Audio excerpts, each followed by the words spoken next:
Friends, मैं यतीम प्रताप आज आप लोगों को डीएलएड फोर्थ सेमेस्टर में हमारा पेपर है विद्यालय प्रबंधन अनुशासन, उसका अध्ययन करेंगे। उसके अंतर्गत हमारा टॉपिक है समुदाय का प्रबंधन। इसको आज हम लोग देखेंगे। एकदम नया हमारा चैप्टर है ये, इसको समझेंगे कि ये क्या है। सबसे पहले देखते हैं समुदाय का प्रबंधन। तो इसके बैकग्राउंड को समझेंगे कि जिस पेपर को रखने के पीछे, इस टॉपिक को रखने के पीछे हमारा जो शिक्षा शास्त्री हैं उनका हमारे पेपर में क्या उद्देश्य है, या उनका मंतव्य है, इसको समझेंगे। समुदाय और समाज एक ही सिक्के के दो पहलू हैं। समुदाय के व्यापक रूप को समाज कहते हैं, और शिक्षा का जो उद्देश्य होता है वो सामाजिक कौशलों का विकास करना। छात्र के अंदर उसकी मनोवृत्ति है, उसमें सामाजिक कौशल का विकास किया जाना नितांत आवश्यक है, क्योंकि जो व्यक्ति है या छात्र है वो समुदाय का अभिन्न अंग है। इसलिए समुदाय की आवश्यकताओं को, समुदाय की जो ज़रूरतें हैं तत्कालीन, उनको पूरा करना शिक्षा का प्रमुख उद्देश्य है या पहला कर्तव्य है। इसलिए समाज के जो भी व्यक्ति हैं, समुदाय के जो भी व्यक्ति हैं, उनके उद्देश्यों को पूरा करना, उनके लक्ष्यों को पूरा करना, उनकी आवश्यकताओं को पूरा करना शिक्षा का दायित्व बनता है। इसलिए हमारे पेपर के अंदर इस पेपर के अंदर समुदाय का प्रबंधन किया जाना नितांत आवश्यक है, उनकी पहली आवश्यकता है। अब इसको हमने देखा, इसके देख लेते हैं समुदाय प्रबंधन के कुछ उपाय हैं, किस प्रकार से किए जाने चाहिए। कुछ महत्वपूर्ण उपाय हैं, उसको देख लेते हैं। पहला है विद्यालय के छात्रों को सामुदायिक सेवा में भाग लेने के लिए मौके मिलने चाहिए। अर्थात समुदाय के जो भी बच्चे हैं, जो भी छात्र हैं, उनको सामुदायिक सेवा में भाग लेने के निश्चित रूप से अवसर मिलने चाहिए, जिससे छात्रों के अंदर लोकतांत्रिक जीवन का, लोक सेवा में प्रशिक्षण का उनको अवसर प्राप्त होगा, जिससे समाज को, समुदाय को लाभ होगा, जो कि शिक्षा का उद्देश्य है। दूसरा है समुदाय से संबंधित सेवा में समूह का निर्माण किया जाना चाहिए तथा समय समय पर इन्हें आमंत्रित किया जाए, जिससे वे विद्यालय के स्वरूप से परिचित हो सकें। अर्थात इसको समझते हैं कि तमाम तरीके के संघ होते हैं, एसोसिएशंस होते हैं, जो मानव सेवा के लिए काम करते हैं। इन समूहों का निर्माण किया जाना नितांत आवश्यक है। अर्थात समाज द्वारा इनका निर्माण किया जाए और समय समय पर विद्यालय में इनको आमंत्रित किया जाए, ताकि समाज की संरचना क्या है, विद्यालय की संरचना क्या है और समाज की संरचना क्या है, इससे विद्यालय परिचित हो सकें। जब वो परिचित हो सकेंगे, उनकी आवश्यकताओं को, उनकी जो एसेंशियल रिक्वायरमेंट्स हैं, उनकी जो ज़रूरतें हैं, उनकी जो महत्वाकांक्षाएँ हैं, उनके जो उद्देश्य हैं, उनके जो सोर्स हैं, ज्ञान के स्रोत हैं, उनको भी पता किया जा सकता है। अगला है समाज की सेवा के लिए आवश्यकता अनुसार विद्यालय उपलब्ध करा देने चाहिए। अर्थात समाज के लिए समाज में शिक्षा के लिए निश्चित रूप से शिक्षा की आवश्यकता होती है। इसको पूरा करने के लिए विद्यालय होने चाहिए, जो समाज द्वारा उपलब्ध करा दिया जाना चाहिए। समुदाय के सदस्यों को इनमें उनकी आर्थिक मदद करनी चाहिए, ताकि विद्यालय के निर्माण में समुदाय का सहयोग, सक्रिय सहयोग प्राप्त किया जा सके। इस प्रकार से हम लोगों ने समुदाय प्रबंधन के कुछ महत्वपूर्ण उपाय थे, उनको देखा। अब देखते हैं समुदाय का अर्थ क्या है, मीनिंग ऑफ द कम्युनिटी का अर्थ क्या है। समुदाय, यहाँ पर देखते हैं हम लोग, समुदाय एक शब्द है जो अंग्रेजी की कम्युनिटी से बना है, जो दो लैटिन वर्ड है, जो कम धर्म यूनिस, इससे मिलकर बना है। कम का होता है साथ और यूनिस का होता है साथ साथ या एक साथ। इसको देखते हैं कम टूगेदर और सब टूगेदर, अर्थात साथ साथ आना, साथ साथ सेवा करना। एक बार फिर देख लेते हैं समुदाय का अर्थ है क्या, लिटरल मीनिंग, शाब्दिक अर्थ क्या है, इसको देखते हैं। शाब्दिक अर्थ ये होता है समुदाय का, अंग्रेजी एक वर्ड होता है कम्युनिटी। अंग्रेजी का जो वर्ड कम्युनिटी है वो लैटिन भाषा के दो शब्दों से मिलकर बना है, कम धन म्यूनिस। कम का अर्थ होता है साथ आना, म्यूनिस का अर्थ कम का होता है, कम का अर्थ होता है आना, और म्यूनिस का होता है साथ साथ सेवा करना, साथ साथ रहना। और इस प्रकार से कम धन म्यूनिस का टोटली संपूर्ण रूप से अर्थ हुआ कम टुगेदर और सब टुगेदर, साथ साथ आना या साथ साथ सेवा करना ही समुदाय है या कम्युनिटी है। इसको व्यापक रूप में देखें, शाब्दिक रूप को छोड़ दें, व्यापक रूप में देखें तो समुदाय के अंदर हम भावना पाई जाती है। हम भावना का तात्पर्य होता है कि समुदाय के जो भी मेंबर हैं, जो भी सदस्य हैं, वो परस्पर आपसी तालमेल के साथ साथ कार्य करेंगे, साथ एक दूसरे की मदद करेंगे, परस्पर एक दूसरे का हित करेंगे। तो इस प्रकार से समुदाय का अर्थ हुआ एक साथ सेवा करना, परस्पर एक दूसरे के साथ रहना और एक दूसरे की भावनाओं को समझना और उनके लिए पूर्ण रूप से या पूर्ण मनोयोग से उनकी सहायता करना। अब देखते हैं एक शिक्षा शास्त्री जो है उनको इस प्रकार से समुदाय का और भी देखते हैं, इसका और भी आगे का देख लेते हैं।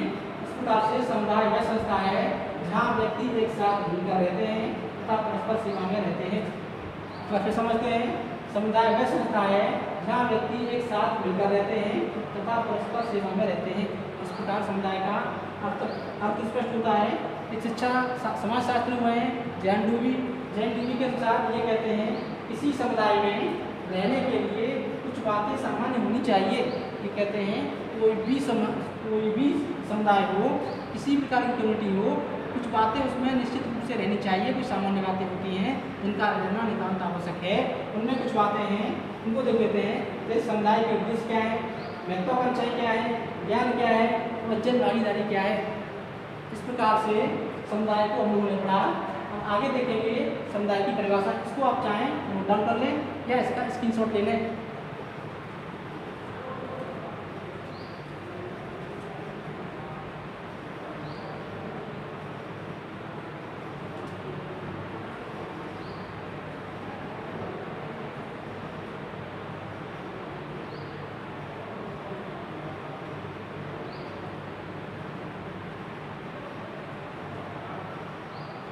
ठीक है स्टूडेंट्स, मैं उम्मीद करता हूँ इसका आप लोगों ने स्क्रीनशॉट ले लिया होगा या इसको नोट डाउन कर लिया होगा। मैं इसको मिटाता हूँ।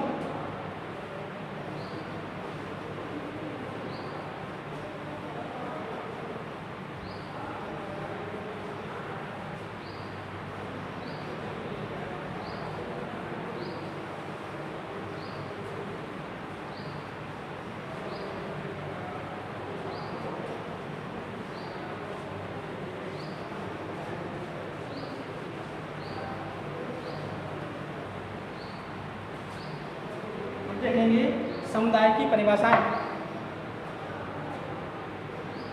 समुदाय की परिभाषाएं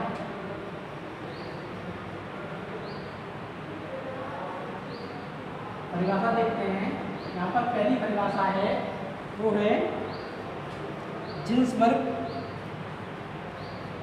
की परिभाषा है। नंबर 1, जिन्स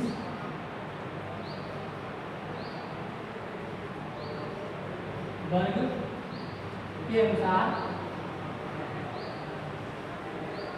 जिन्स वर्ग के अनुसार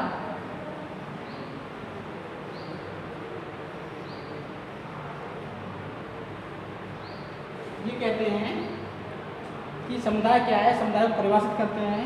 ये कहते हैं समुदाय से हमारा तात्पर्य सामान्य जीवन व्यतीत करने वाले जन समुदाय से हमारा तात्पर्य समुदाय से हमारा तात्पर्य समुदाय से हमारा तात्पर्य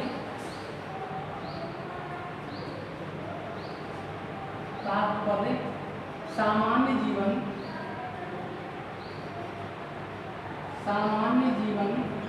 व्यतीत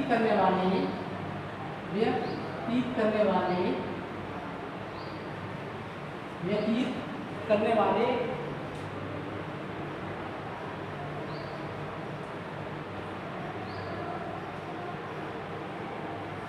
उस समूह से है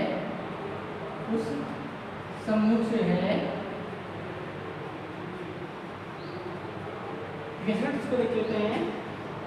समुदाय से हमारा तात्पर्य सामान्य जीवन व्यतीत करने वाले, सामान्य जीवन यहाँ पर लिख लेते हैं, शुक्रिया। सामान्य जीवन व्यतीत करने वाले उस समूह से है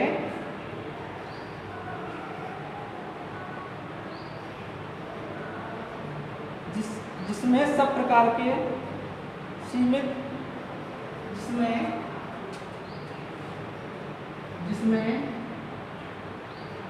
सब प्रकार के सीमित, सब प्रकार के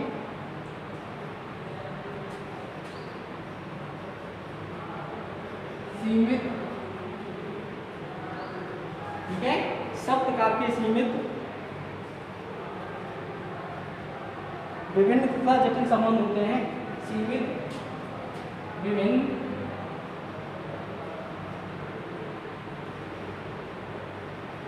विभिन्न तथा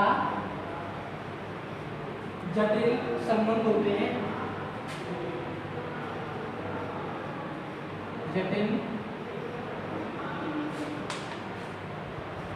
जटिल संबंध होते हैं।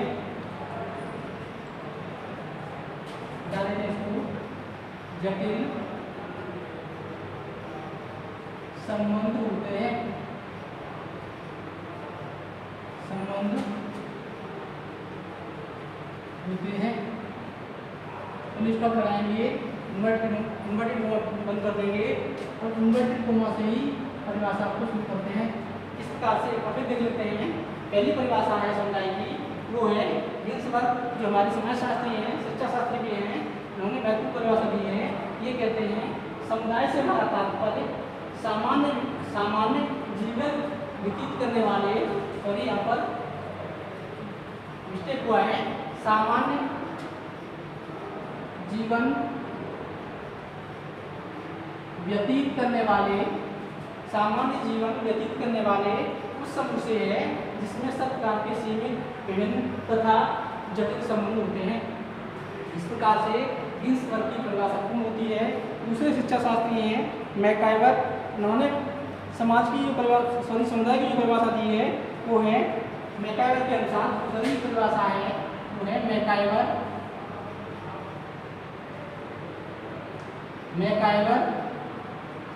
के अनुसार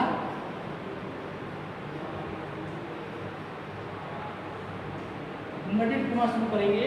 ये कहते हैं जब भी कभी छोटे या बड़े, जब कभी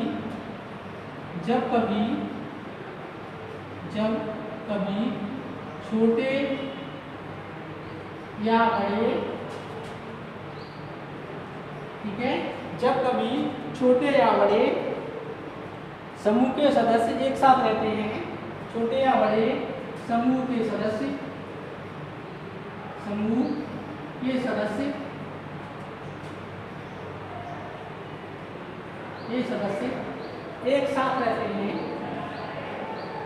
एक साथ रहते हैं,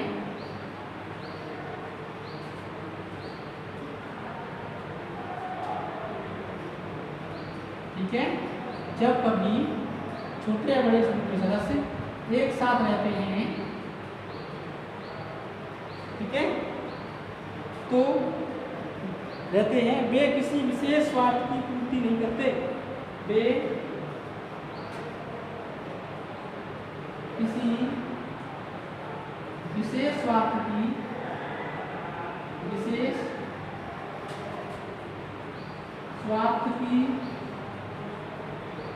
पूर्ति नहीं करते,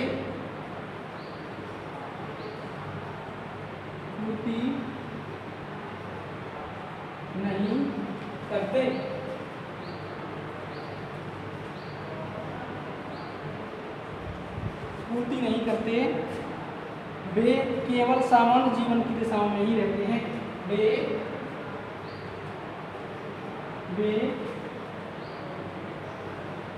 केवल सामान्य जीवन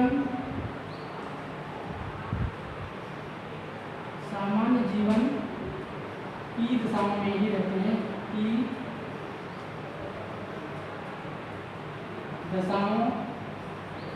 रहते हैं,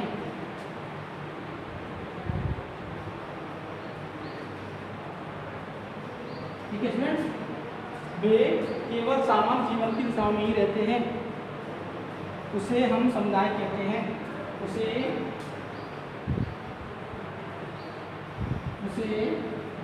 हम समुदाय कहते हैं, हम समुदाय कहते हैं।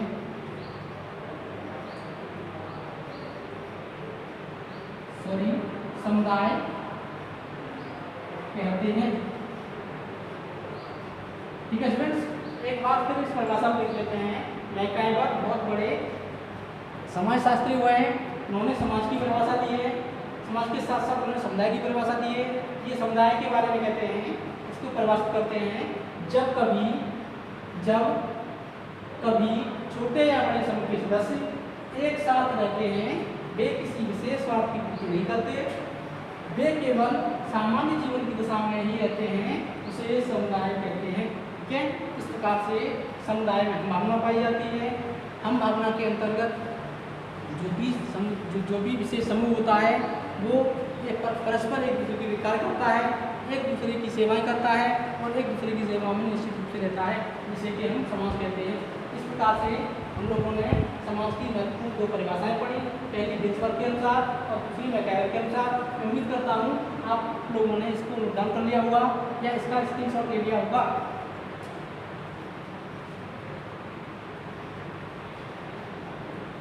ठीक है स्टूडेंट्स, इसको हम लोग मिटा देते हैं, आगे देखते हैं।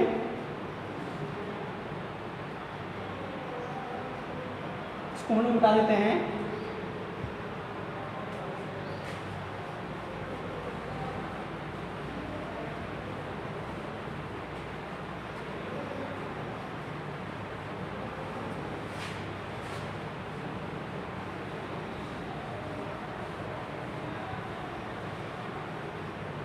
अब देखते हैं विद्यालय एवं समुदाय में संबंध। विद्यालय तथा समुदाय में संबंध, सॉरी विद्यालय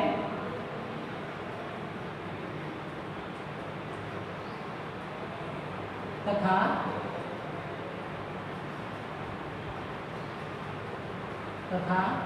समुदाय में संबंध।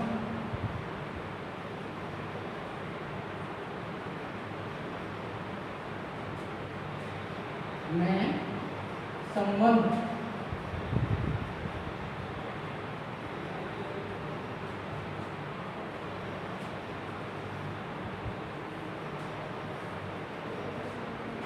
इसको देख लेते हैं।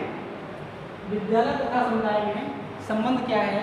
जिस प्रकार से हम लोगों ने शिक्षा और समाज में संबंध देखा, ठीक उसी प्रकार से विद्यालय तथा समुदाय एक दूसरे से अन्योन्य आश्रित हैं, अर्थात एक दूसरे पर आश्रित हैं। एक के बिना दूसरे का अस्तित्व नहीं है। जिस समाज की, क्योंकि व्यक्ति समुदाय का अभिन्न हिस्सा है। व्यक्ति समुदाय के बिना व्यक्ति का कोई अस्तित्व नहीं है, या किसी विभिन्न विशेष समूह में व्यक्ति का अस्तित्व तभी है जब वो पारस्परिक रूप से एक दूसरे के लिए कार्य करते हैं। तो समाज के उद्देश्य, समुदाय के उद्देश्यों को, महत्वाकांक्षाओं को, उनकी आवश्यकताओं को पूरा करने के लिए विद्यालय होना बहुत आवश्यक है, ताकि शिक्षा रूपी प्रकाश से तमाम तरीके के अंधकार हैं, तमाम तरीके की समस्याएं हैं, उनका समाधान किया जा सके। इसलिए विद्यालय तथा समुदाय में अन्योन्याश्रित संबंध हैं, एक दूसरे के पूरक हैं, एक के बिना दूसरे का अस्तित्व नहीं है, एक ही सिक्के के दो पहलू हैं। क्योंकि समुदाय की आवश्यकताओं को पूरा करने के लिए विद्यालय का होना बहुत जरूरी है। यदि विद्यालय नहीं होगा तो विद्यालय के द्वारा जो भी समुदाय है उसकी कल्चर को आगे बढ़ाने के लिए, उसकी आवश्यकताओं को पूरा करने के लिए, उसकी महत्वाकांक्षाओं को पूरा करने के लिए कोई भी साधन उपलब्ध नहीं होगा। और शिक्षा रूपी समुदाय का जो विशेष उद्देश्यों को पूरा करने वाला एक अंग है, वो ही समाप्त हो जाएगा। इसलिए विद्यालय समुदाय में विशेष रूप से संबंध होते हैं और एक दूसरे का दोनों पूरक होते हैं। आगे देखते हैं इसमें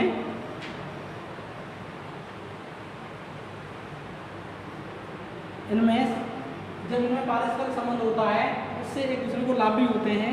पहला लाभ है विद्यालय एवं उससे परे जनतंत्री जीवन का विकास होता है।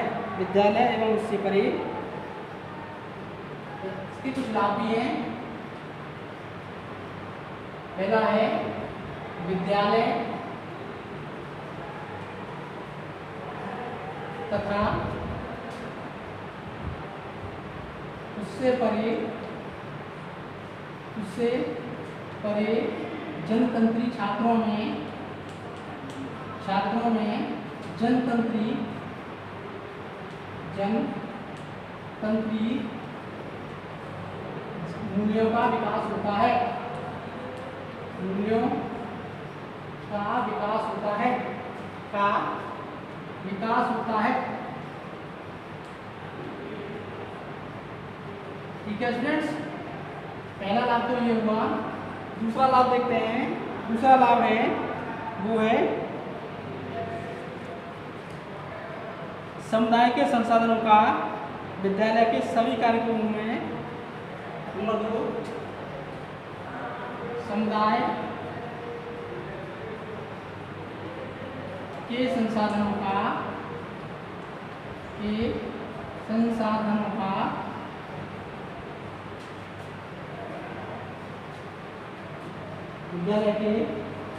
विद्यालय के सभी समुदाय के संसाधनों का विद्यालय के कार्यक्रमों में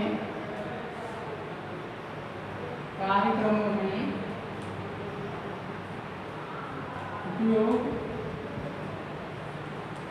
किया जा सकता है,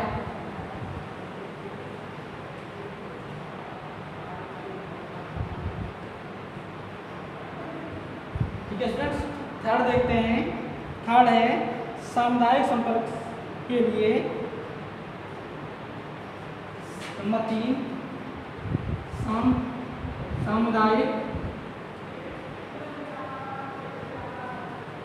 सामुदायिक